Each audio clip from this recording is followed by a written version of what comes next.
The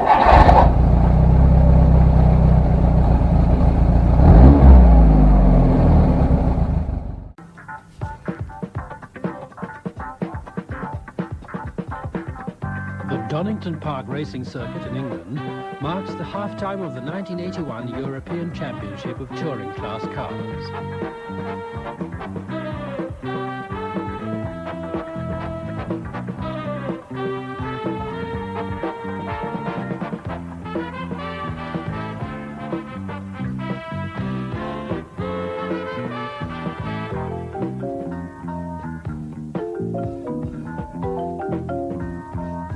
Czechoslovak Skoda cars enter the second half of the season with a formidable record. Unchallenged, they have won all the races in their own class, and they are also in the lead in the overall classification of car makes. Audis, last year's champions, are trailing behind Skoda.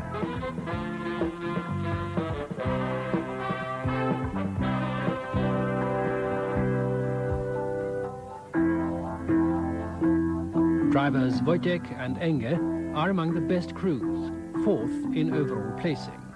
Needless to say, success is also the result of thorough preparation before each practice session and before each race.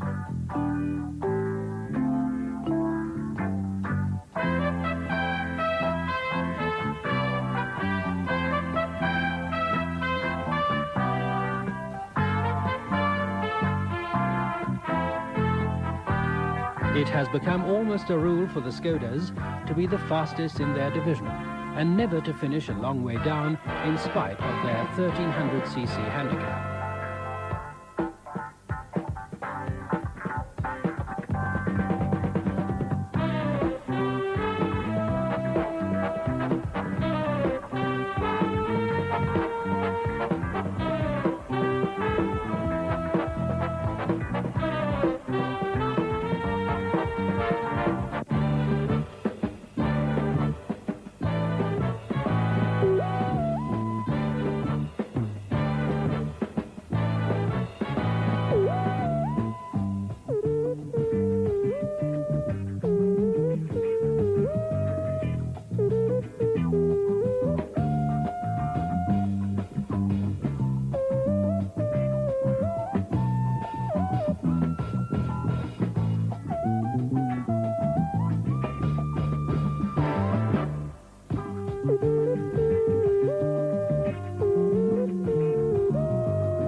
Races of the European Championship are also tests of stamina and reliability.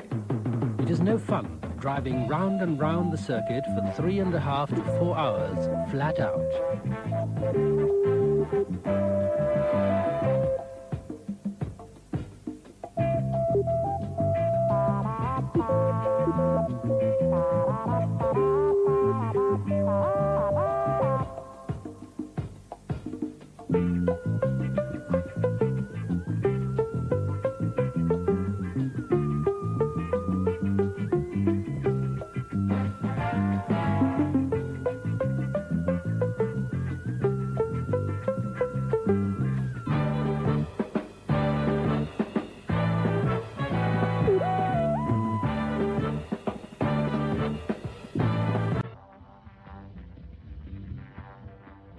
And now England's notorious weather comes into the picture. It begins to rain.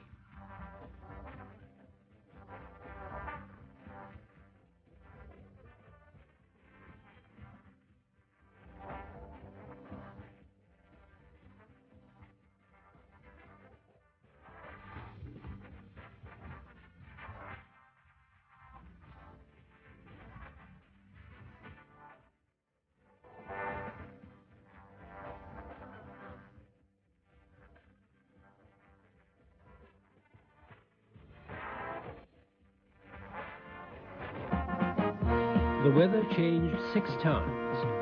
6 times were the drivers, mechanics and managers ready to change the tires. And 6 times did they change their minds.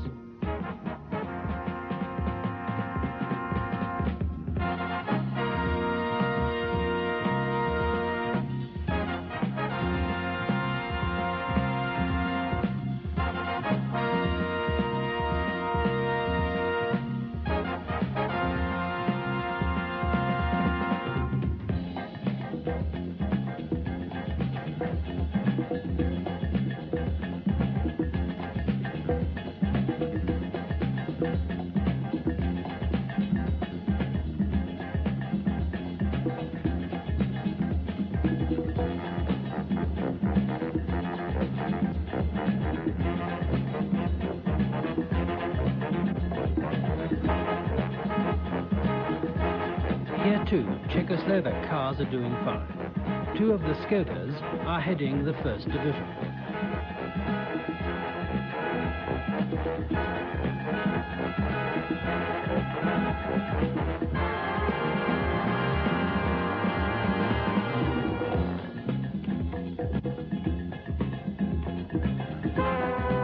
Only Civic and Fesharek, who are testing Czechoslovak Baron tyres for the first time in an international competition of the highest level, stop in the pit.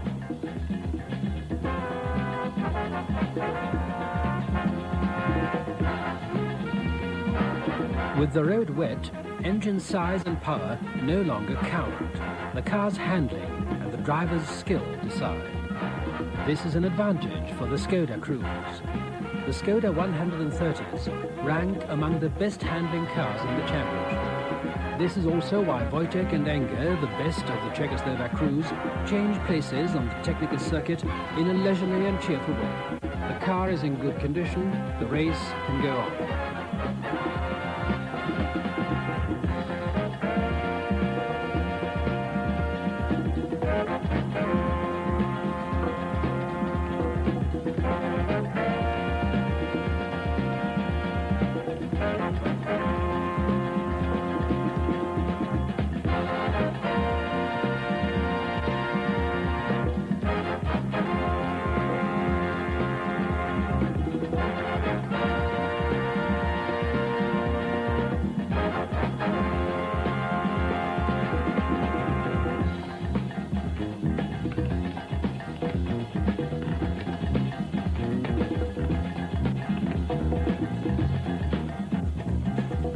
Towards the end of the race, the road surface gets dry, but the Skoda crews will not let that worry them. The cars, well prepared in the factory at Mladá Boleslav, stick to their good positions and come in as winners.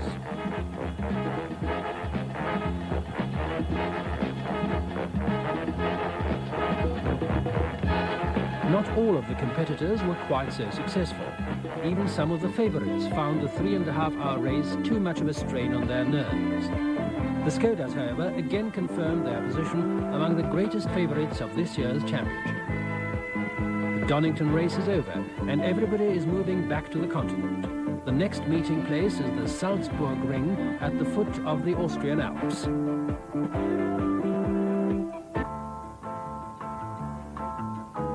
Skodas are a familiar sight on Austrian racing circuits.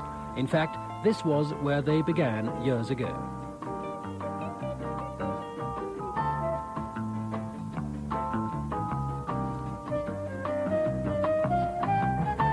Unlike Donington, the Salzburg Autodrome is extremely fast with only one technical section. This makes it much harder for the Skodas, as the more powerful cars can have a field day here.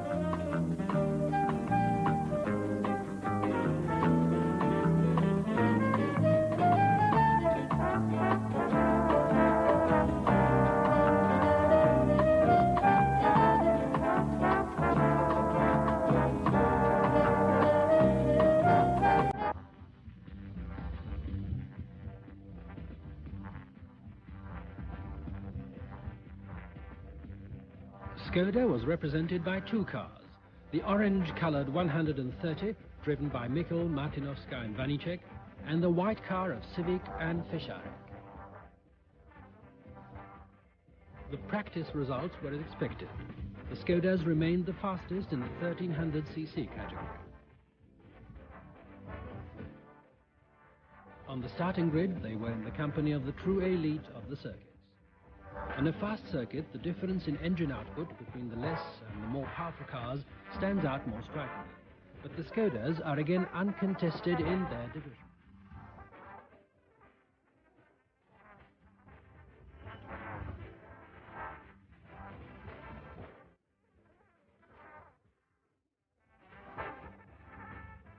Mikl, in one of the Skodas, was in a leading position when he was relieved halfway through the race.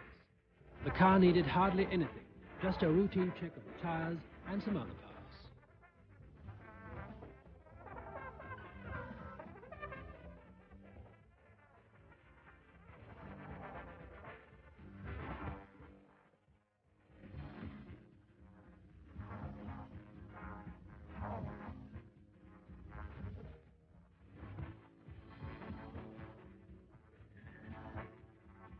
In the second half of the race, the situation was virtually unchanged, except perhaps for the growing number of cars driven to complete exhaustion, as is usually the case on this flatland circuit.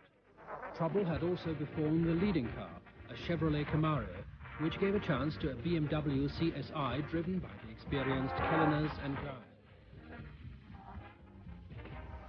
Nothing could now prevent the Skodas from winning the division. Another 20 points consolidated Skoda's position in the overall score of car marks. Czechoslovak cars thus stand a good chance of winning for the first time in history the European Championship of touring cars.